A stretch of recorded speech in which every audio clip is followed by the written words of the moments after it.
Good morning সকলোকে মোৰ ফালৰ পৰা আকৌ বা মোৰ চেনেলত স্বাগতম জনালোঁ। এয়া ৰাতিপুৱা পৰিৱেশ 6:30টাতে উঠিলোঁ। এয়া বাহিৰত কুঁৱলী পৰিছে, ঠাণ্ডা হৈছে আৰু এয়া ঠাণ্ডা দিনৰ পৰিৱেশ কুঁৱলী আৰু অকণমান দেখুৱালোঁ আপোনালোক। লাওজোপা বৰ ধুনীয়াকৈ গছে পাতে ফুলে হৈছে, কলি লাগিছে বহুত, কিন্তু কলিবোৰ ডাঙৰ নহয়, সৰুতে মৰহি পৰি গৈছে। কিবা হৈছে? ঠাণ্ডা দিনত বেছিও কাপোৰ পিন্ধিব লাগে, ধুবও লাগে, সেইকাৰণে বেছিকৈ। এয়া মই আজি চুৱেটাৰ এসোপামান ধুই লৈছোঁ। দিন ছুটি সোনকালে বেলি যাব, সেইকাৰণে ৰ'দ থাকোঁতে ধুই মেলি শুকাব লাগিব। সেইকাৰণে ৰাতিপুৱা মই কাপোৰ কানিকেইটা ধুবলৈ লৈছোঁ।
মই গা পা ধুই আহিয়ে ইহঁতক পঢ়িবলৈ লগাই দিছোঁ আৰু ওচৰতে বহি আছোঁ। আৰু বহি থাকোঁতে সেইফালে টিভিটো লগাই থৈছোঁ। এতিয়া বাৰীৰ পাছফালে ৰ'দত বহিছোঁহি, লগত লৈ লৈছোঁ এয়া কমলা। এতিয়া বজাৰত চাৰিওফালে প্ৰচুৰ পৰিমাণে কমলা পোৱা যায়, গতিকে খুব খাওক, ল'ৰা ছোৱালীকো খুৱাওক। আমাৰ কমলা অকল মুখত সোৱাদ লগাই নহয়, আমাৰ ছালৰ কাৰণেও খুব ভাল, গতিকে খুব খাওক। আৰু মই এয়া কমলা খাইছোঁ। মই কমলা অকল ৰসখিনিয়ে খাম এনেকৈ, আৰু এনেকৈ খাই লৈ এয়া এইখিনি পেলাই দিম, বেয়া পাওঁ মই। আৰু ছোৱালীজনীয়ে খাইছে নিমখ মছলা চাট মছলা সকলোখিনি দি। আৰু এয়া আমি ৰ'দত বহি খাই আছোঁ কমলা। আজি বেলেগ ধৰণৰ এটা ব্ৰেকফাষ্ট বনাইছোঁ মোৰ কাৰণে, ঘৰৰ বাকী সকলোৰে কাৰণে বনাই খোৱালোঁ, কিন্তু মোৰ খোৱা সময়টো অলপ খেলি মেলি হ'ল।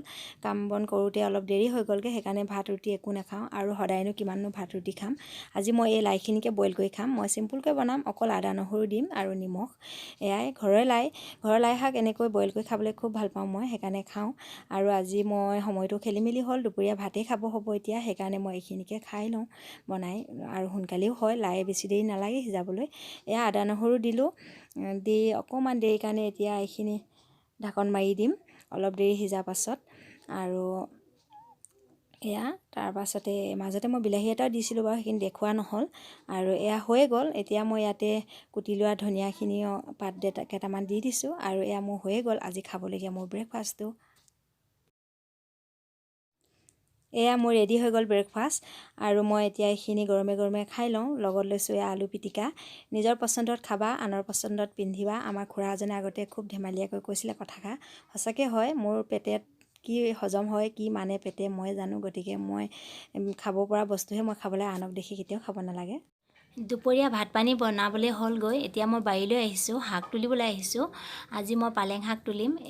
এইখিনি ওলকবি, তাৰপাছতে আছে গাজৰখিনি নাই হোৱা, হ'ব। আৰু এয়া খাবলৈ পৰা হৈছেগৈ আমাৰ পালেংখিনি। এয়া পালেং শাক তুলিম আজি। আৰু এয়াও এনেকৈ তুলি লওঁ মই এসাঁজ। আৰু এয়া তুলিলোঁ লফাও কেইডালমান, ধনিয়া, আৰু এইফালে পালেং শাক। এয়া শাককেইডাল প্ৰথমে ভালকৈ বাচিলোঁ, তাৰ পাছতে ভালকৈ ধুলোঁ, আৰু এইখিনি ধনিয়া অকণমান বেছিকৈ উঠাই থৈছোঁ ৰাতিলৈকে যোৱাকৈ। আৰু ধনিয়া খাবলৈ এনেও ভাল পাওঁ, সেইকাৰণে চবতে দি খাইছোঁ। অকল ভাতত দিহে বনাবলৈ বাকী আছে, বাকী চবতে দিছোঁ। আৰু এইকেইটা মাছ বিলৰ মাছ, মই এই মাছকেইটাৰ লগতে বনাম। এইজনী মাছ কান্দুলি মাছ হয়, বাকীকেইটাৰ নাম মই নাজানো। আৰু সদায় বনোৱাৰ দৰে এনেকৈ বস্তুকেইটা ৰেডি কৰি লৈছোঁ। বিলাহী আছে, পিঁয়াজ আছে, আদা নহৰু টুকুৰা টুকুৰকৈ লৈছোঁ, এইফালে জলকীয়া, আৰু এইফালে আদা নহৰু মই থেতালিও লৈছোঁ। এইকেইটা বস্তুৱে মই এতিয়া বনাই লওঁ মোৰ মাছ আজি পালেঙৰ লগত। কেৰাহীখন গৰম হৈয়ে আছে। মই প্ৰথমে মিঠাতেল দিলোঁ। মই প্ৰথমতে মাছকেইটা ফ্ৰাই কৰি লওঁ।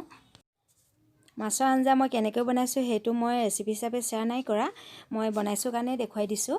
আৰু সদায় বনোৱাৰ দৰে সদায় দিয়া বস্তুকেইটাৰে, যেনেকৈ পিঁয়াজ, আদা নহৰু, জলকীয়া, ধনিয়া আৰু জিৰা পাউডাৰ অলপ আৰু তেল নিমখ হালধি এইকেইটা বস্তুৱে আৰু নিমখ এইকেইটাই মই যেনেকৈ সদায় বনাওঁ তেনেকৈ বনাই লৈছোঁ আৰু কেনেকুৱা হৈছে বাৰু শেষত দেখুৱাম।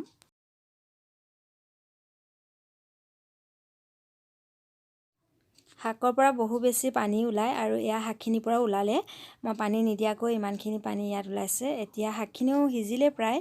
এতিয়া মই ফ্ৰাই কৰি লোৱা মাছখিনি ইয়াতে দি দিছোঁ আৰু ধুনীয়াকৈ আকৌ অকণমান দেৰি সিজিবলৈ দিম যাতে মাছৰ ভিতৰলৈ শাকৰ ৰস সোমায় আৰু মাছৰ সোৱাদো শাকলৈ মিহলি হয়। তেতিয়া দুয়োটাৰে সোৱাদখিনি মিহলি ধুনীয়া সোৱাদ লগা এখন আঞ্জা হ'ব।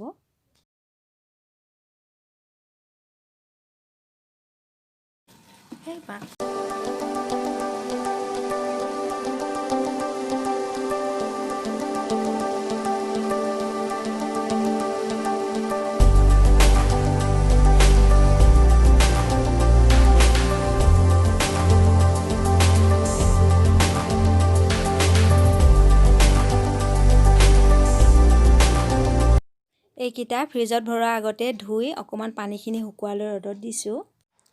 ওলকবি, বিনছ আৰু আলুৰে মই ভাজি অকণমানো বনাই লৈছোঁ। জলফাই আৰু আমলখি বইল। আজি দুপৰীয়া মোৰ ভাতৰ কাঁহীত আছে আমলখি পিটিকা, জলফাই পিটিকা, মাছৰ আঞ্জা আৰু ভাজি এনেকৈয়ে। ভাত পানী খাই আজৰি হ'লোঁ। এতিয়া আজৰি পৰতে মই এয়া হাতত ঊল গুঠা কামটো লৈছোঁ। মই এগৰাকী গৃহিণী, গতিকে এয়া কামৰ মাজেৰে কৰিব লাগিব। ঘৰুৱা কামটো শেষ নহয়, ইটো পিছত সিটো ওলাই থাকে। এনেকৈ জিৰণি সময়তে অলপ অলপকৈ কৰি যাব লাগিব। মই অন্য এটা নতুন চুৱেটাৰ গুঠিবলৈ আৰম্ভ কৰি দিছোঁ। আজি দিনটো ইমানতে অন্ত পৰিল। এতিয়া গধূলি চাহকাপ খাবলৈ ৰেডি কৰিছোঁ। এয়া ৰঙা চাহ, বুনিয়া ভুজিয়া লগত আৰু দুটা আছে পকা মিঠৈ।